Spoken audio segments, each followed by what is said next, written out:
School থেকে কলেজে আসার পর যে জিনিসটা সব থেকে বেশি কষ্ট দেয় সেটা হলো পুরনো বন্ধুদের সাথে না থাকা। সেই মানুষগুলো, যেই মানুষগুলোর সাথে প্রতিদিন দেখা হতো, টিফিন শেয়ার করতাম, একসাথে বেঞ্চে বসে হাসতাম, হঠাৎ করে তার আর কেউই পাশে থাকবে না। প্রথম দিন কলেজে ঢুকে চারপাশটা বেশ ঝলমল মনে হবে, কিন্তু বুকের মধ্যে একটা কোথাও শূন্যতা কাজ করবে যে আপন মানুষগুলোই সাথে নেই। মনটা শুধু চাইবে যে একজনকে তো বলি যে চল একসাথে বসে টিফিন খাই, কিংবা ক্লাসে ঢোকার আগে জিজ্ঞেস করব যে আজকে কোন স্যারের ক্লাস রে।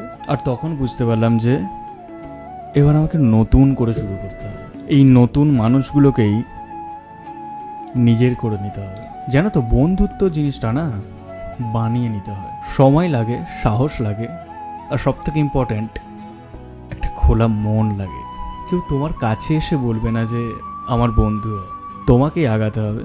একটা ছোট হাই দিয়ে শুরু হতে পারে তোমার কলেজের নতুন গল্প, আর সেই গল্পটাই শুরু হয়ে উঠবে তোমার কলেজের সব থেকে প্রিয় অধ্যায়।